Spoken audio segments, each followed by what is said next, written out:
Hello friend, আমি অঙ্কুশ চলে এসেছি তোমাদের সাথে একটা বিয়ের ভিডিও নিয়ে।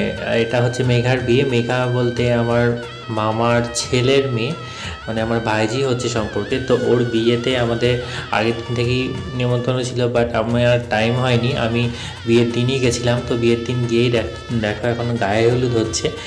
তো এ দেখো গায়ে হলুদের সব রিচুয়ালসগুলো হচ্ছে। তো আমি তো ভেবেছিলাম যে গায়ে হলুদে একটা রানী কালারের পাঞ্জাবি পরবো, তো সেরকম একটা পাঞ্জাবি কিনেছিলাম। বাট সবাই ওখানে হলুদ পরেছিল, তো তার জন্য আমাকে হলুদ রঙের একটা পাঞ্জাবি নিয়ে গেছিলাম, ওটাই পরতে হয়েছিল। তো যাই হোক, বিয়ের রিচুয়ালসটা হচ্ছে দেখতে পাচ্ছি, একদম বাড়ির বিয়ে নিজেদের মতো ব্যাপার, বুঝতে পারছি একদম। এখন তো সবাই বড় হয়ে গেছে আমাদের জেনারেশনে, এবার নতুন আমাদের যে পরের জেনারেশন, আমাদের যে ছেলেদের জেনারেশন, সেই জেনারেশনের প্রথম বিয়ে এটা। মোটামুটি ধরো মানে আমি ধরো শ্বশুর হয়ে গেছি, মানে ফার্স্ট টাইম শ্বশুর হলাম। তো এরকম গায়ে হলুদ হচ্ছিল, তো বউ